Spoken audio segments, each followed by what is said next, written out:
Going to unite around something, because pride, of course, is one of the leading ways man falls, right? The pride of life. Pride. Isn't it? I mean, isn't that what Satan always pretty much appeals to, his pride? Unified pride, national pride, economic pride, whatever it might be. And then public idolatry, that's the worship of idols, false gods, a false religious system, idolatry of commercialism, the idolatry of materialism, the idolatry of whatever it might be that the nation can get around. Maybe the idolatry and the worship of a leader who's going to be our savior and pull us out of some kind of economic morass. And then there's the legal coercion. You're going to do this. For those of you that didn't want to get on board, we're going to force you to get on board through legal coercion. And then, of course, there's the persecution of the dissenters. There's so much here in the book of Daniel that applies to today. And I closed last night with a very important story from Fox's Book of Martyrs and Thomas Hawks. I hope you'll go and listen to the full presentation, Sunday night service there at worldviewtube.com, and tweet it out, text, email, Facebook, Getter, True Social, whatever you do. I think you'll be encouraged. I know I was studying it. I hope you will be in listening. Thanks for listening. Take care.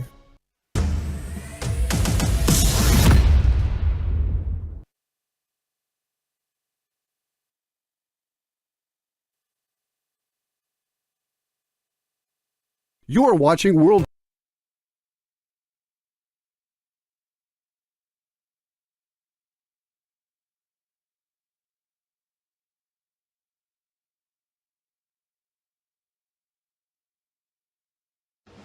Colonel Rob Maness has a lifelong record of providing dedicated service to this nation. Having worked his way up from the enlisted ranks to full colonel, he served our country for more than 32 years.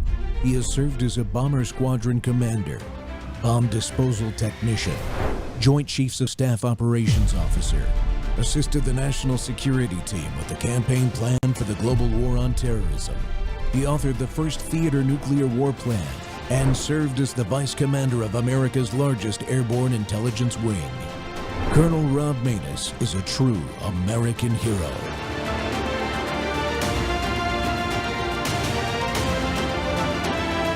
This is Rob Maness Live. Blockade on Iranian ports around the Strait of Hormuz. President Trump overnight on True Social said, quote, the United States to blockade ships entering or exiting Iranian ports on April 13th at 10 a.m. Eastern Time. Thank you for your attention to this matter. Now, the Iranian military is warning that no Gulf ports will be safe if their own ports are threatened. We understand there are a variety of contingencies in place, and U.S. Central Command says that humanitarian vessels and regular commercial ships not coming from Iran will be allowed to use the Strait of Hormuz. CENTCOM releasing a statement of their own this weekend saying the blockade will be enforced impartially against vessels of all nations entering or departing Iranian ports and coastal areas, including all Iranian ports on the Arabian Gulf and Gulf of Oman. CENTCOM forces will not impede freedom of navigation for vessels transiting the Strait of Hormuz to and from non-Iranian ports. President Trump this weekend speaking about the situation, saying this.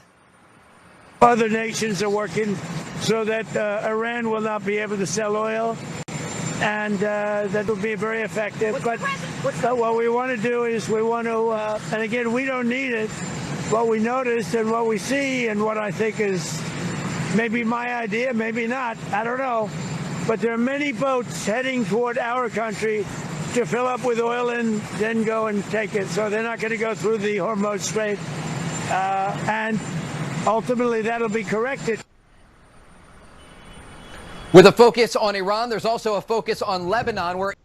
Good afternoon, my fellow Americans, and welcome back to More War Monday on the Rob Maness Show. We're live on Worldview Tube and our X Spaces simulcast.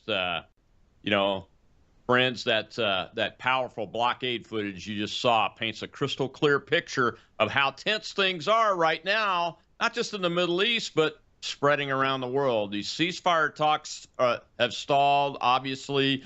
Pressure's mounting between Israel and Iran because of Lebanon and their proxy forces. The IRGC and besieged forces remain on high alert and are, of course, suppressing their population while NATO and the French guy Macron are all dithering or stirring up the pot where they shouldn't be, while President Trump is not just weighing every next move, but precisely making those moves to get to our desired outcome. And in the middle of all that chaos, something truly remarkable did happen a few days ago, and it reminded the entire world of who we are. America executed a daring high-risk rescue and recovered 2 F-15E crew members isolated behind enemy lines in Iran. The world watched, fascinated, as our forces proved once again that no one left behind isn't just words. It's a promise that we keep. It was a flawless personnel recovery operation from many perspectives that showed our all-volunteer force exactly why they can trust the chain of command, and it sent an unmistakable message to every adversary. We are capable, we are willing, and we are unmatched. And I'll break all of this down with unmatched authority is my guest today, senior geopolitical strategist, drone expert, author, and retired lieutenant colonel and Army helicopter pilot, Darren Gobb. And he's world famous on Fox News and Newsmax quite a bit because I see him like 2 times a day now. Darren, welcome back to the Rob Maness Show.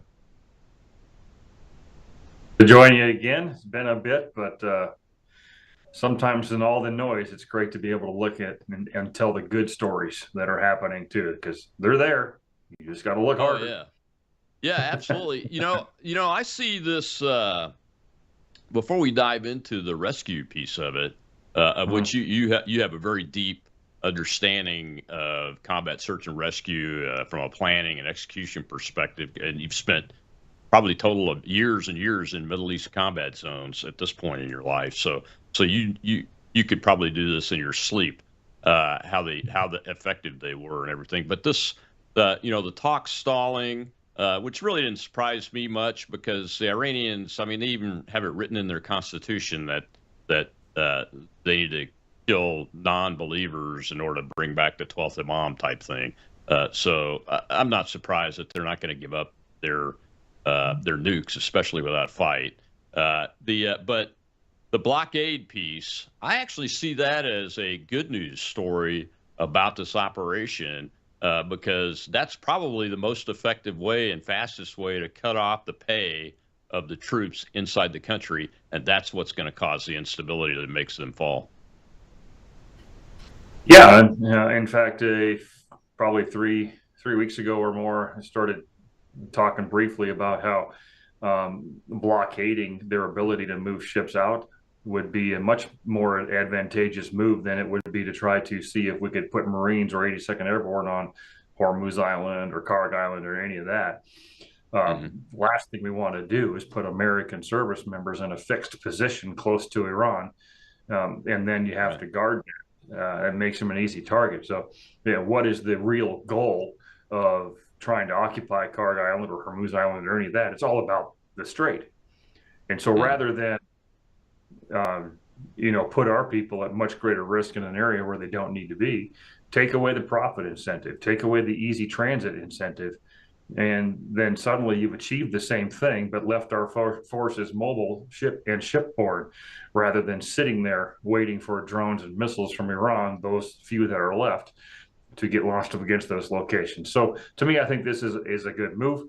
I think the logistics and how this is all going to work out may somewhat still be in play as we discover and learn from it. But part of me also says, it reminds me of how the War of 1812 started in history. It's all about maritime trade in some respects. So fascinating to watch as a historian, as a tactician, as a geopolitical guy. But I think this is a good move in the end, much better than the other option. Yeah, I'm glad you brought up the history part of this. I don't think a lot of Americans walking around today understand that what we're doing now from a maritime perspective, is a traditional mission all the way back to the first president of the United States, and the third. I think Jefferson was number 3, wasn't he? The third president of the United States actually went to war with Islamist Barbary pirates for the first time by sending the Marines over. and the USS Constitution and the small fleet we had at the time. And it was all about freedom of navigation and freedom for trade on international waterways, right? Yeah, absolutely. That was a Mediterranean-based mission, and it worked. Much bigger body of water than the Persian Gulf, or as we say it now, the Arabian Gulf. Shows you who your friends are, is which words you use there. But this is not new. I mean, we're not inventing something here. We're using tactics, frankly, that the Navy trains on. So this is how we would do it if we had to do it. And all the noise about in different news agencies about how Trump didn't account for this, or the Department of War didn't account for this in their planning. I'm like, they did. I guarantee you, because I'm sure that you and I have both watched over some of the same operational plans and contingency work. Blocking the strait, mining the strait, using the Navy and threatening it was number one of what Iran would do in order to gain leverage. And that's always been true. So there's no way they ignored it.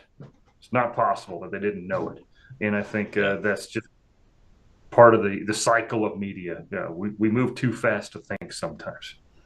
Yeah. Here's a question for you. Has anybody seen a sea mine in the Strait of Hormuz yet?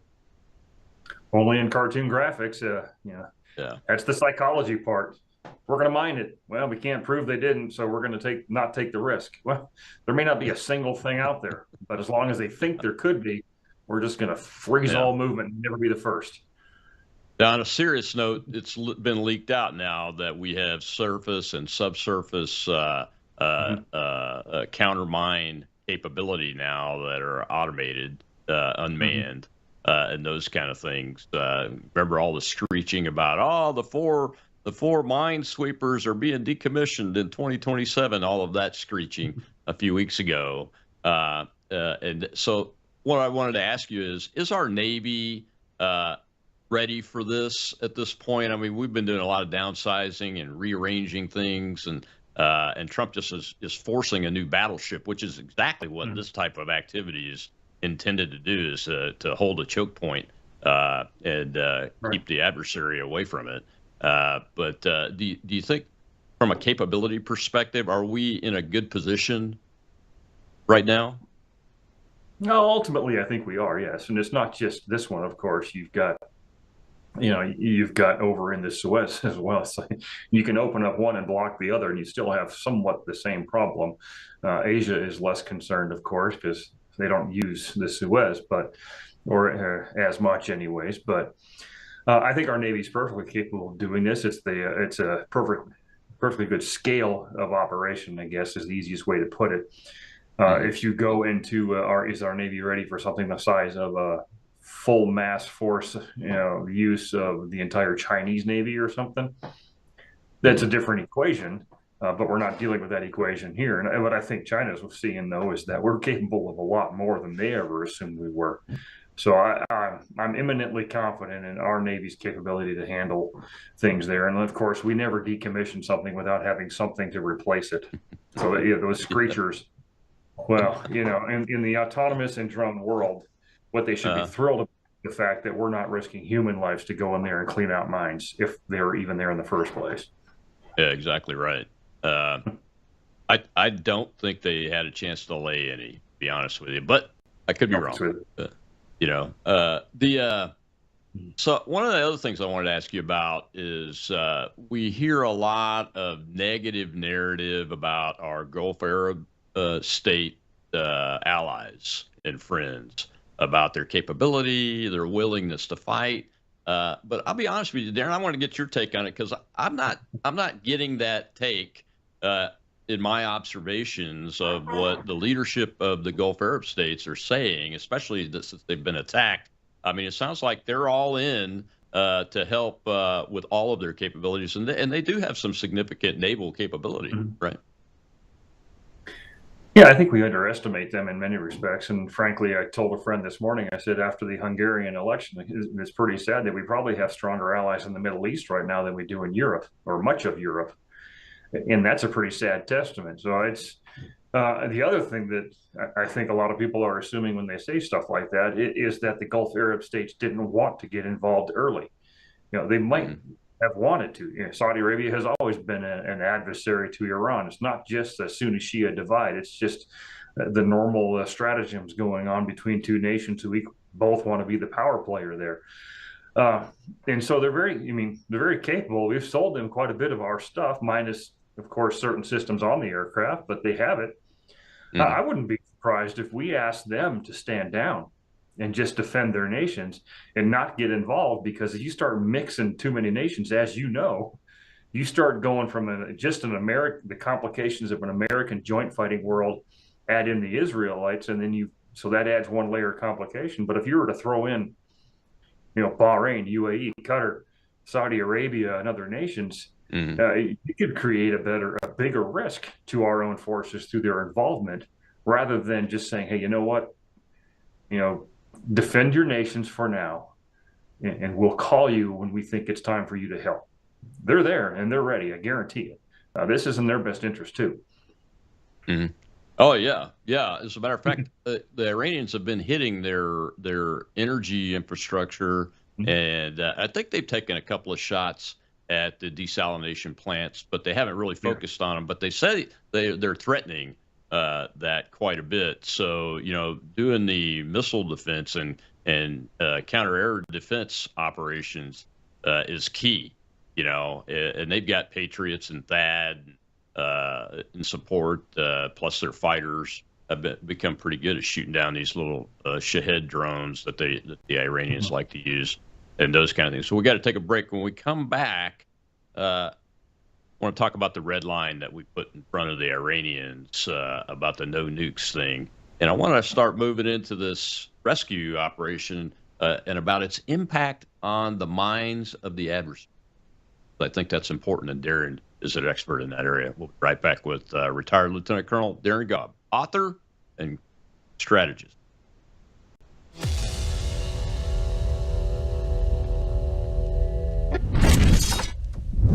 You woke up with a sore throat and a low-grade fever. You know you are getting sick, so here's your choices. You can get sicker and miss work. Try to see a doctor this week, or sit hours in a crowded waiting room at urgent care. I have a smarter option for you. Open your medical emergency kit. Match your symptoms to doctor-recommended prescription in your booklet, and take the right meds now and get well faster. This is not a first aid kit. It's like having an urgent care in your home. It includes doctor-prescribed medications to treat over 39 medical issues like respiratory infections, strep throat, pneumonia, UTIs, and more. No waiting to see the doctor and no standing in line at the pharmacy. It's right here. Every home should have at least one medical emergency kit, and here's how to order. Go to worldviewhealthcare.com. Your kit to treat dozens of common and serious illnesses is rushed to your door. worldviewhealthcare.com. That's worldviewhealthcare.com. The emergency kit available at worldviewhealthcare.com. Make sure you don't have to go to urgent care. I got pneumonia. I didn't have to go. I took this last year. Stayed at home. Went to bed.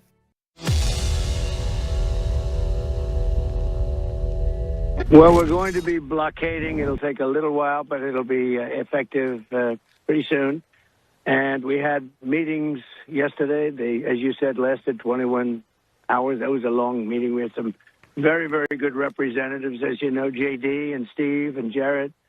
So we were well represented, but we didn't get there on the important issue. They want to have nuclear weapons. They're not going to have nuclear weapons. I've been saying that for 30 years. I would never allow that to happen before I was in politics. And that country will not have nuclear weapons. Most countries shouldn't be allowed to have, but that country will not have nuclear weapons. Welcome back to the Rob Maness Show. It's More War Monday, and we're live on Worldview Tube and our X Spaces simulcast. And that's the red line. The Iranian Islamist government cannot have nuclear weapons. And President Trump was saying there, that was just 24 hours ago or so on Sunday morning Eastern time yesterday. He said it again. They cannot be allowed to have it. But as researching this show, I went back and when you look at all the clips between J.D. Vance, President Trump, and Mr. Trump, when he was a real estate construction mogul kind of guy 30 plus years ago, he wasn't kidding. He's been saying it for over 30 years that the Iranian government, as it currently is constituted, can never be allowed to have nuclear weapons because they intend to use them. And my guest today is retired Army Lieutenant Colonel Darren Gobb. And He is a former helicopter pilot, understands combat search and rescue, and we kind of talked a little bit about the rescue operation that happened. But Darren, these guys. This is the first point about the rescue operation I want to bring into this discussion. The red line is clear. The objective is clear. It's always been clear. No nukes for the Iranians from the United States of America. But the message that our operation to pick up those two F-15E aviators the other day by creating an airfield and operating from it and operating deep inside Iranian territory at will, quite honestly. It wasn't free. I mean, we got attacked and fought back, and our guys whooped them and everything. But that message says what? So not just the Iranians, but countries like China who are helping them militarily. Yeah, and we lost some equipment too, but small price to pay for what you cannot replace, the lives of the pilots. And one of the key messages is the fact that is the treatment that people get when they're isolated on the battlefield from us. It's not because they're F-15 pilots, it's because they're American service members on the ground isolated. It doesn't matter whether you're special operations, aviators, and whatever other branch or service might be involved in such a situation. We're going to come after them. And we're going to make sure that phrase, leave no one behind, isn't just a phrase and it stops there. We're going to put everything against it that we possibly can. And part of my background is not only training people as, to have them survive in behind the lines combat environments and survival and evasion, the famous SEER phrase, that everybody focuses on that.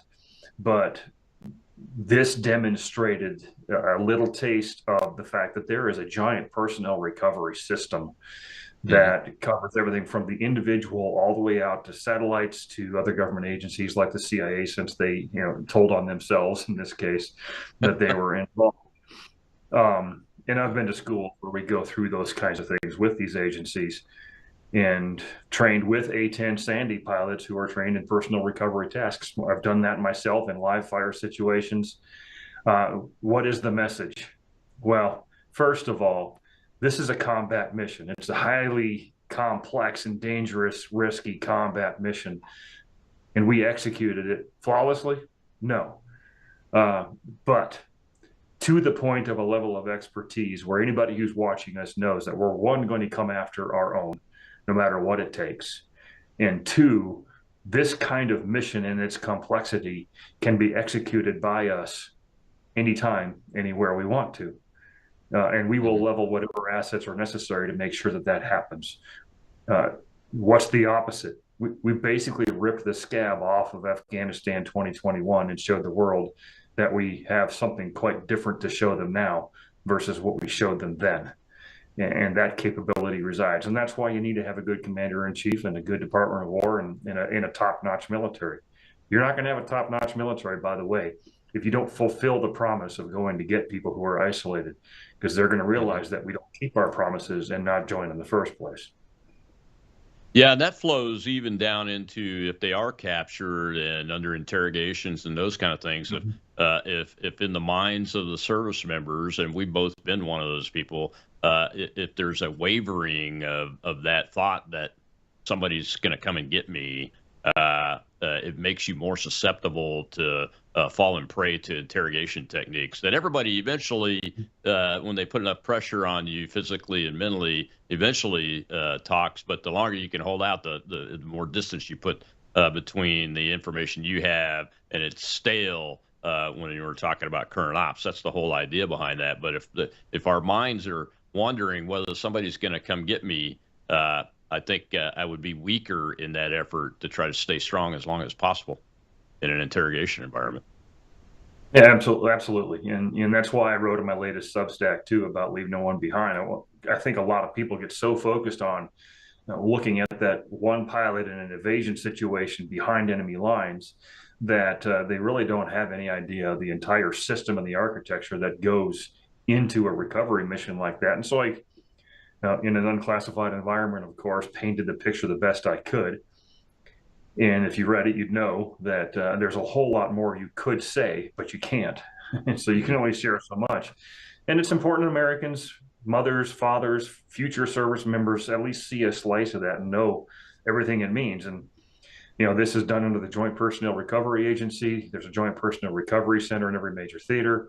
And that's not only in combat zones. I mean, we've had people that have gotten onto the wrong airplane somehow and ended up in Tehran. And this has been some years ago. But that can be an isolating incident, and that those trained people come in to make sure that kind of thing happens. And if they think we ever really truly forget about people who go missing, well, to this day, there's an agency in the Pentagon that still goes to places like Vietnam and Korea and other battlefields and tries to recover the remains of America's fallen to repatriate them back home. Those missions occur. Sometimes they're successful. They do come back home. They don't get the media attention, but that doesn't mean that we stop. The media attention's irrelevant. That's just the mission, so that's what we do. Yeah, absolutely. Do you think that in the enemy's mind, the direct enemy, the Iranian government and their military leadership, that this ability to set down anywhere we want and operate from an airfield at will like this gives them pause from other perspectives of how they're fighting this war and trying to protect things like their nuclear material, their enriched uranium, which was not that far away from this area. That's my understanding. Yeah. In a rational mind, you would think that they absolutely would. And you can debate whether or not they're rational people or not. But it's not just this mission, by the way. It's also what we did with Maduro in Venezuela. We'll find you, we'll target you, we'll lay our assets on top of it, and we will come and get you. We did that with the Iranian and IRGC leadership at the beginning of this conflict by eliminating them in a heartbeat. What's the difference? And why might they not worry about this too much? Well, unfortunately, you've got a whole group of people who have the messianic zeal, and they think a religious mission to destroy the Western world, specifically Israel and Iran. And so dying in that cause is okay with them. Surrendering is not. And that's kind of critical to their mindset. And so if they're seeking purely a military political victory, they're going to look at what we did, and they would normally say, wow, okay, we need to account for this in negotiations and in other areas. But if their mindset remains the ideological passion that has driven them for 47 years from an Islamist standpoint, they may not care as long as they keep us engaged and keep telling their people they're gonna win, because most of their messaging is to their own population. It's not to us. Yeah. A lot of us were being interviewed about this rescue operation, and you kind of touched on it a little bit, but tell folks why it's so important for us not to reveal what we've been trained on to a level of detail that where it could harm the folks that are actually out there evading or trying to survive. Yeah.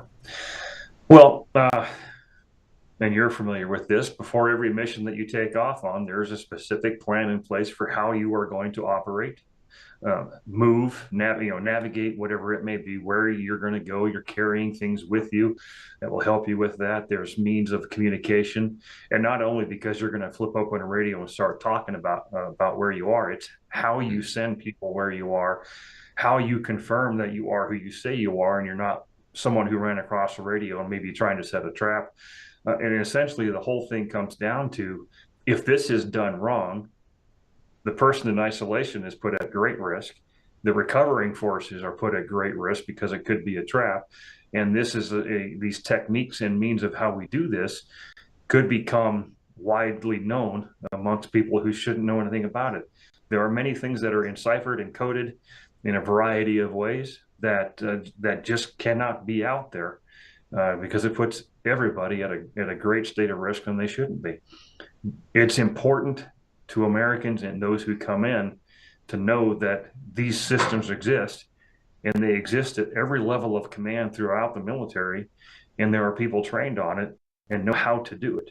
It's very specialized. People like me spent years becoming very specialized in this arena. And only by doing that do you realize that if the number of everything that's total about the personnel recovery mission equals 100, you can only share about 10% of it, because the rest of it needs to be highly protected for a reason. And that's about the life of everybody involved. Yeah, it's very dangerous to reveal the information that shouldn't be revealed, because they're always looking. The bad guys are looking. I mean, we saw in the evolution of this rescue how the Iranians they started pushing forces up the roads in their trucks, the besieged forces, recruiting volunteers, and eventually gave a reward out so the local population would be energized to go find the guy. Yeah, and this is all part of the reason why, and why also, anytime you start talking about doing these kinds of missions, you always want to have some sort of a deception plan. That was used in this case as well, very well, and it was very well done. Not only through the Central Intelligence Agency with the part they did reveal, but us moving other forces to a location to make it look like we were operating somewhere else that we weren't. These things are important, and it's all about successful mission execution, force protection, and bringing people back home alive. And in the end, there were things that went wrong. We lost equipment after, and there's an entire recovery process too, by the way, where they'll talk to both pilots. They'll learn about everything from their flight envelopes to what the threat was, how they acted on the ground, you name it, all those different parts and pieces. You'll find they did something wrong. There's no way not to. But those lessons will be incorporated into that general community about what happened. Happened with Scott O'Grady, and he did more wrong than he did right. But there's only one measure that matters. The only measure that matters is that you come home. I'll never forget the picture of him carrying his sidearm, running to the guys that came to get him. The Americans were coming to get him on the ground, and that was a very surprising photo. We got to take another break there. When we come back, I want to dive into this operation from a sequence of events perspective, and talk people through how the situation develops in and of itself, and what the machinery starts doing without giving the wrong stuff away. Obviously, we'll be right back with Darren God.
This is from the Iranian state media.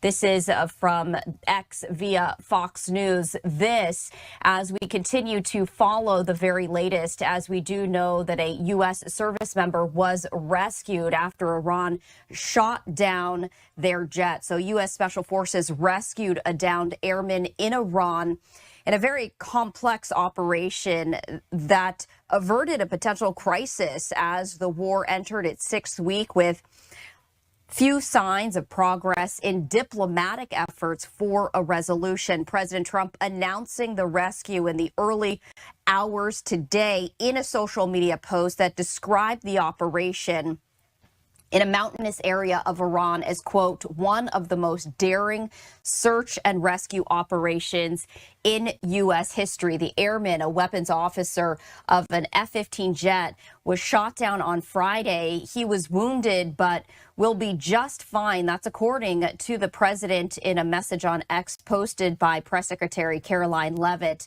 Now, the pilot of that aircraft was rescued on Friday.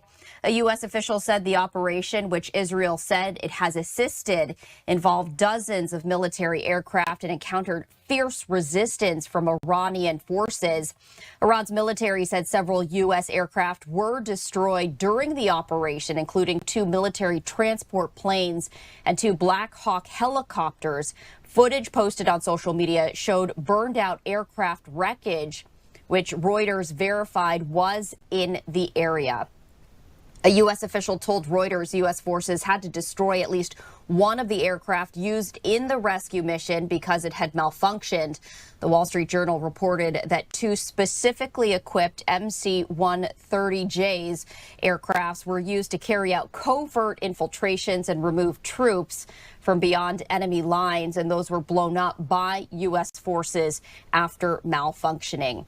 A senior administrator in Washington said the rescue had involved a CIA deception campaign, spreading word inside Iran that U.S. forces had already found the missing airman and were moving him on the ground for exfiltration out of the country. Welcome back to the Rob Maness Show. It's More War Monday, and we're talking about Iran and the current situation and going over this rescue operation with an expert in the field, retired U.S. Army Lieutenant Colonel Darren Gobb, who's also a helicopter pilot, an author of a great book. And you see him on Fox News. He's becoming world famous by appearing on Fox and Newsmax multiple times a day now, it seems. That my friends call it out to me when Darren's on. And Darren, welcome back. You know, the seriousness of the little clip there that I picked went through the sequence of events a little bit, but it also highlighted the seriousness of protecting information. One of the things that they talk about in that clip is the fact that the pilot, the first guy, was picked up Friday morning, but the Iranians didn't know that, and the president complained after the fact that somebody leaked that we had the one guy but didn't have the other, and that helped the Iranians try to get him. Oh yeah, and you know, when that kind of thing happens, of course, first of all, you want whoever the person was, regardless of whether they think they were right or not, doesn't matter. Mm-hmm.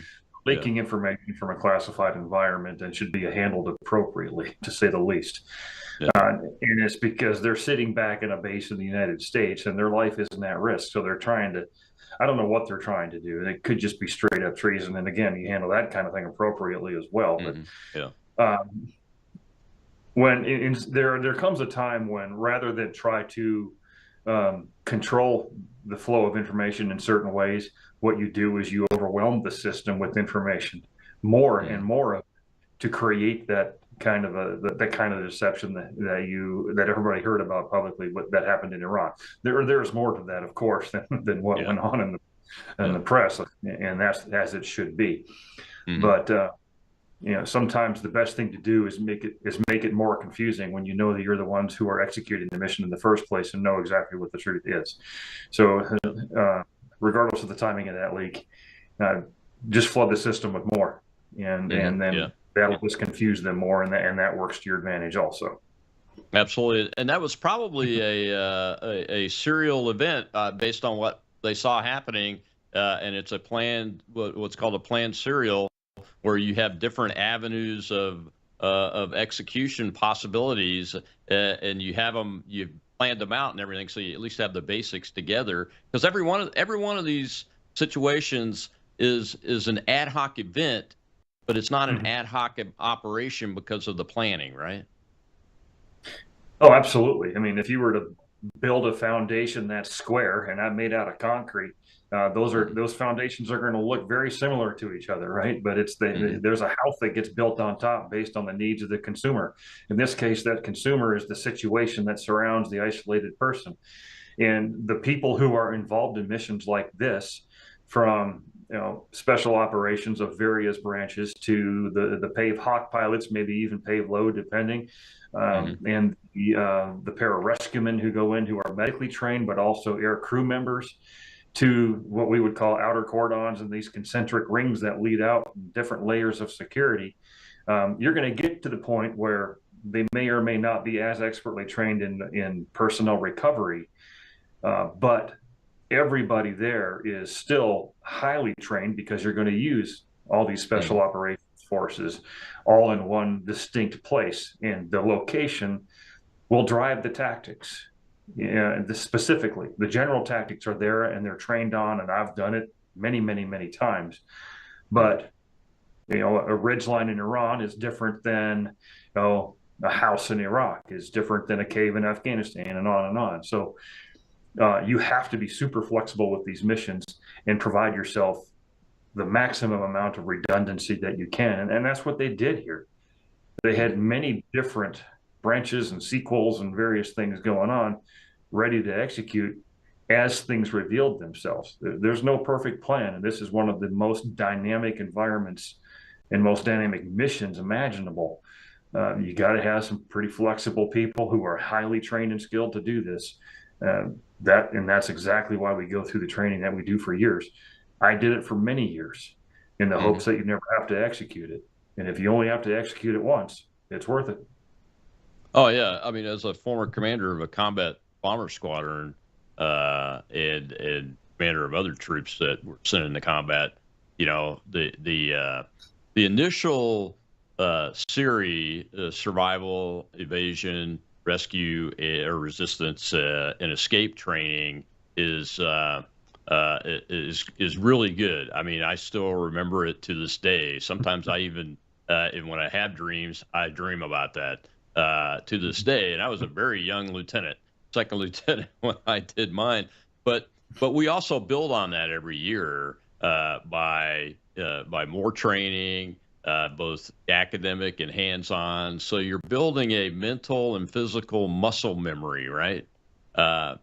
Because I would be willing to bet that the Wizzo, who it's been reported was a colonel, which means probably in their 40s, was surprised to be headed up a ridgeline to try to evade and hole up somewhere so he could get in touch with rescue forces. That he was doing that, and I bet he had a good running regimen even at his age, because I know I did. I was 40 something when I retired, and my last day I ran 3 miles in formation with my troops. So the cardio is important, right?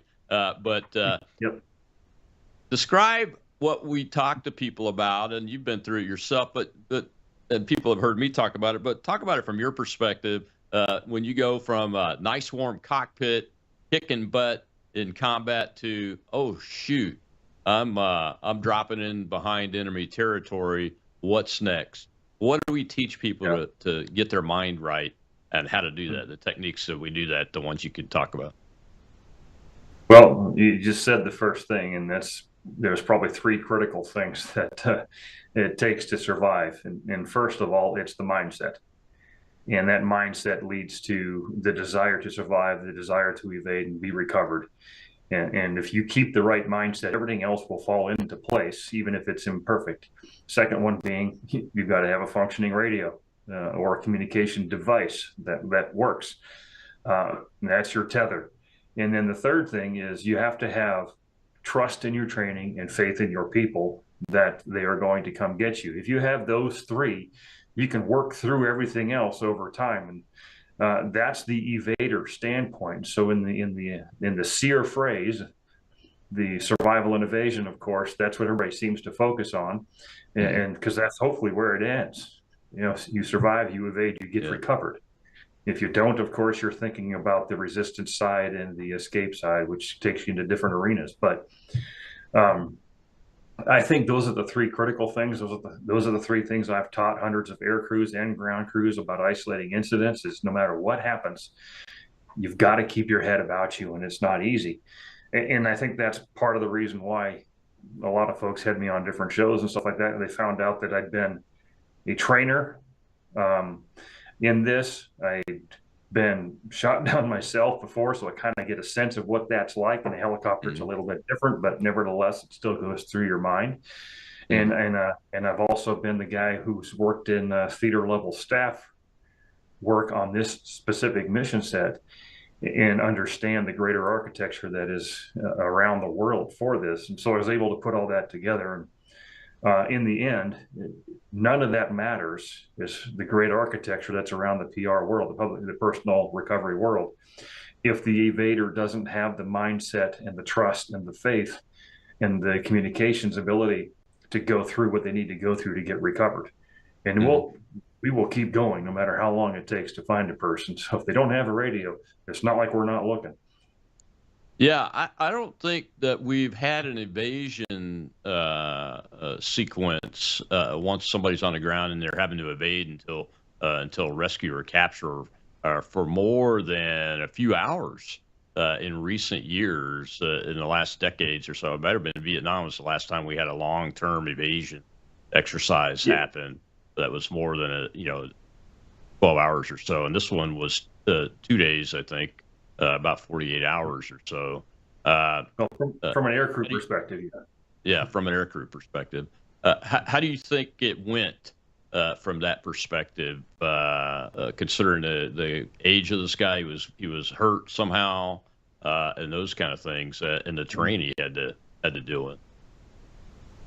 Well, again, given what we know, of course, or think we know, there is one measure of success. We always go back to that. A person is recovered, and we lost nobody.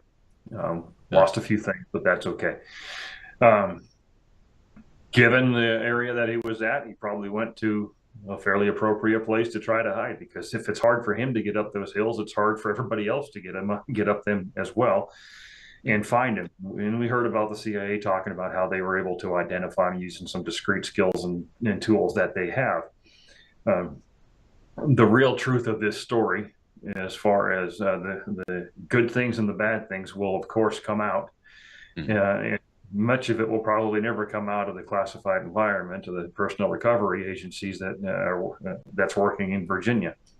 And it shouldn't. It needs to stay there and be imparted to air crews with the appropriate need to know and classification levels to get it. But I look at where he went down and look at the situation and all the things that could have gone wrong. And in the end, found a place to hide, went to high ground for communications, got identified, started the plan went based on that, and he was successfully recovered. This is the ultimate no plan survives first contact with the enemy. Oh, yeah. And this is exactly why you need the most highly trained people doing the mission. Yeah, and we got to take our last break. When we come back, I want to talk about that. No plan survives first contact with the enemy. That's a standard rule, folks. We'll be right back with Jared Gog.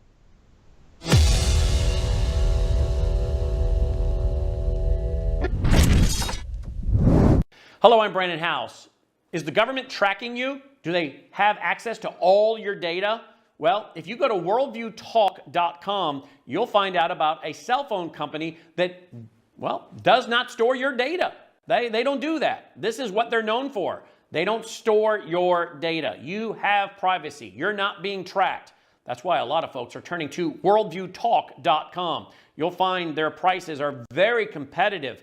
All the details are there at worldviewtalk.com. Again, worldviewtalk.com. Oh, while you're there, not only do they have cell phones that aren't tracking you, you can find out about how to get a satellite phone. Should the whole system go down and you want to communicate with a family member or a loved one, you might want to have a satellite phone. Or how about their solar generators? They have great solar generators. Check them all out right now. Worldviewtalk.com, worldviewtalk.com.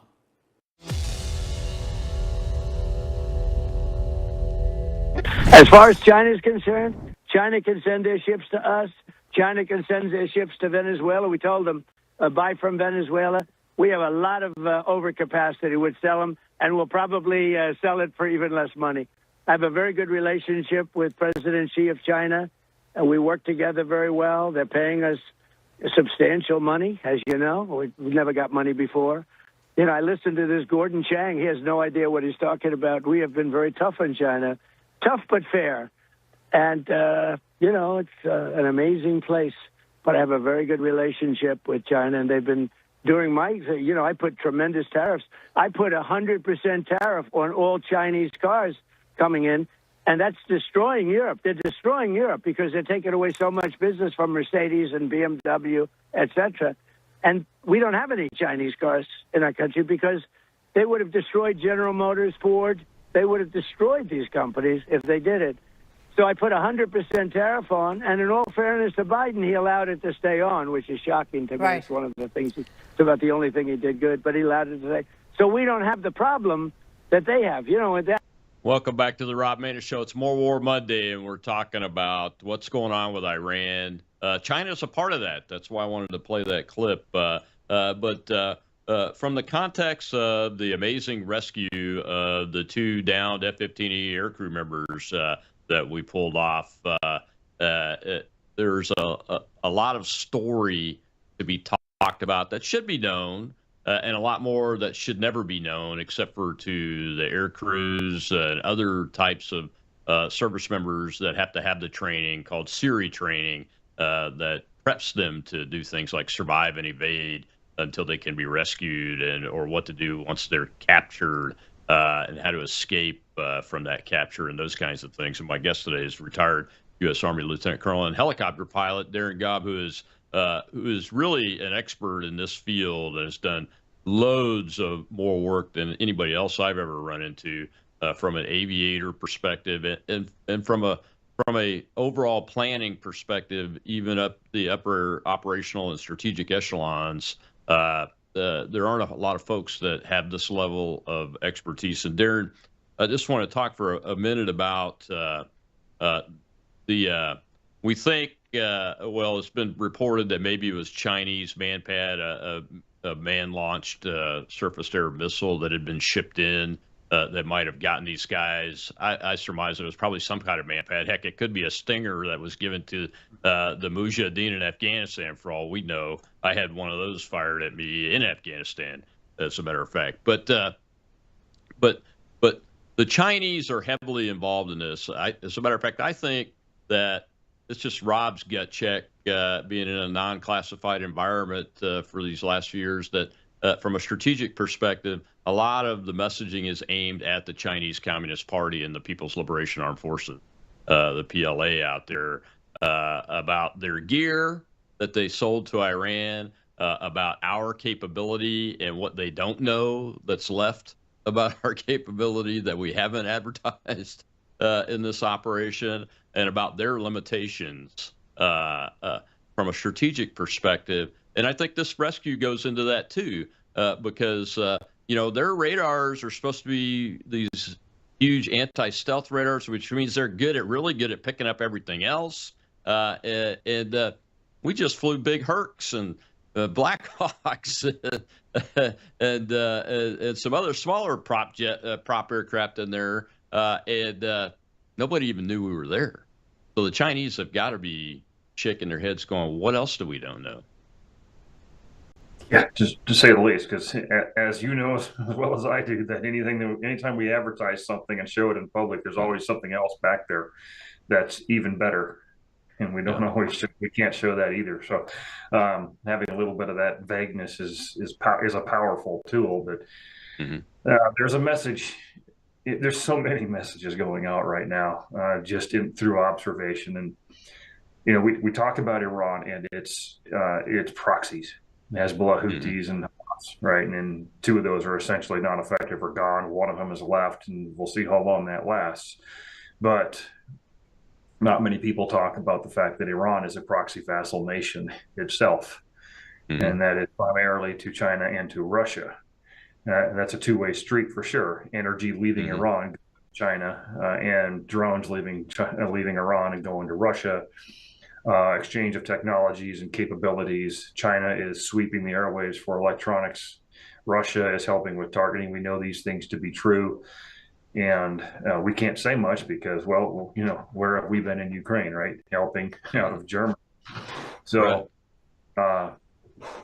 There's a couple other messages here, though, that are extraordinarily important from an economic standpoint, not just military readiness. We've demonstrated our dominance over their systems quite readily, because what's the difference between China's systems and Russia's systems? Very little in the end. But by way of Venezuela and Iran, we now have a chokehold on much of the energy that supplies China's manufacturing industry. And they were already in some dire straits with their economy in the first place. And now we've just swept along 15% or so of their oil imports, which doesn't sound like much until 15% is gone. And that's a huge hit.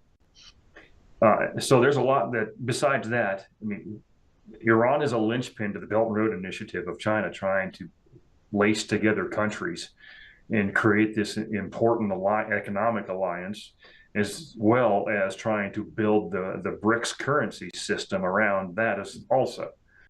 So what's happening now? Well, those ships that were trying to go to Iran, where are they at now? Well, they're moving their way to Galveston, Texas. And for one example, what does that do? That creates the value and shows the resurgence of the petrodollar and our dominance on the economic front as well. You don't have an economy, you don't have a military. And that's what China is highly concerned about right now, despite their internal political dynamics. And then there's Russia, who's solely focused on Ukraine, suddenly lost the Shahid drone manufacturing supply line. Of course, that war's going on. Who knows how long it will go on, at what scale. But there is, I mean, really, if you snap a thread that starts in Tehran and watch the different parts and pieces of where it goes, everything from Hezbollah, not only in Lebanon, to the islands north of Venezuela. I mean, I think people are underestimating what Iran means and why it is an industrial scale exporter of terrorism, financial incentives, and all the bad things around the world. They're working with cartels. And when you're working with cartels in Mexico, what are you then doing also? Well, these cartels are implanted on reservations throughout many of the states in the United States. We got 6 major reservations in Montana. Who's on those reservations?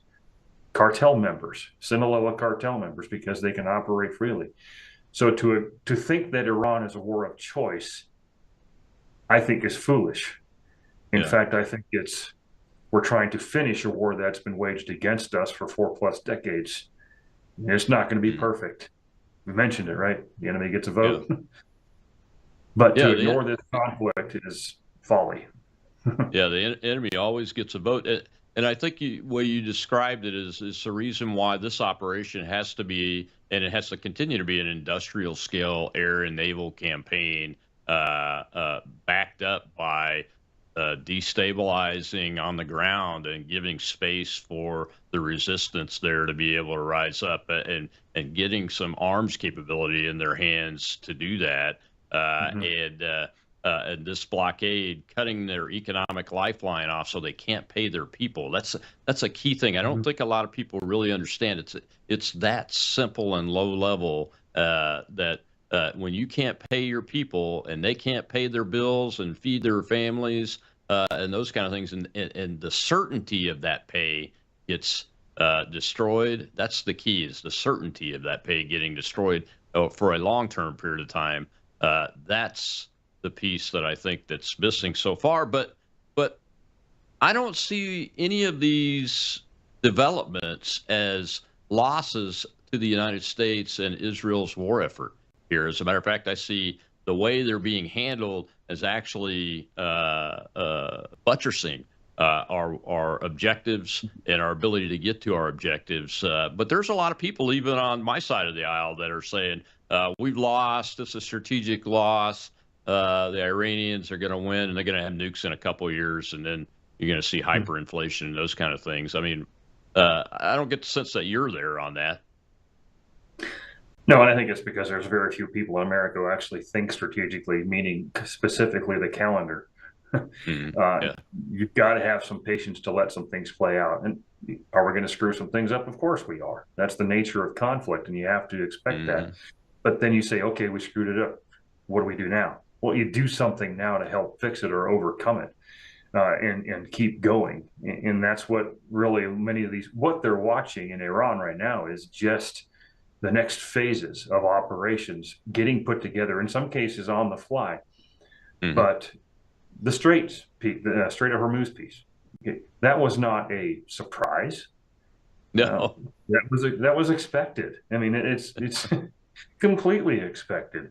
But you can't deal with the Strait first when you have this beast to the east full of air defense artillery systems and missiles and drones and all of that. You got to deal with that first. You got to deal with the command and control structure.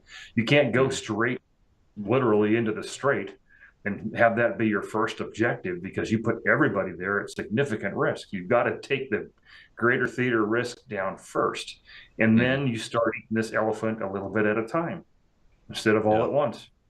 Of course it won't be perfect, but when I saw that they were talking about blockading this and making sure that people can't get out, and I don't know, China's going to notice, India's going to notice, others are going to notice now and be like, oh boy. Well, that's exactly what I wanted to have happen. I didn't want to have Marines on Garg Island. So I'm like, okay, these are positive developments. Let's be patient and let it work out. If this was a Biden administration trying to do something like this, different equation. We saw what they can and can't do. But I would just ask Americans to be critical. That's fine. But think longer, think bigger, and be a little patient. And if something doesn't work out, that's just, the way warfare is. But I see a lot of good in the middle of all the noise. I do too. So far, of course, the enemy always gets a vote. The Chinese are rumbling about their ships being stopped. The Turkish president's saying he's going to go after Israel. But I don't think any of that will ever come to fruition because of the situation and what we have demonstrated here. Well, Darren, thank you so much for coming on today and spending this much longer period of time with us than you get to do on those big shows, because it's important for people to be able to listen to an expert like you, and I appreciate it. Tell folks where they can find you and your work real quick before I let you go, man. Well, you can find me on Instagram and Facebook. I got back on. They kicked me off. I just outweighted them. And then DarrenGobb.com. You can find some of my book stuff and my books on Amazon, Barnes & Noble. And I think that's probably the bulk of it. All right, I'm not man. hiding, that's for sure. Well, yeah, no, you're not. Well, thank you very much. Stay safe out there. Keep up the great work, my friend. Thanks, you too, Rob. All right, tomorrow's Training Tuesday. We'll see you then on the Rob Maness Show on World YouTube.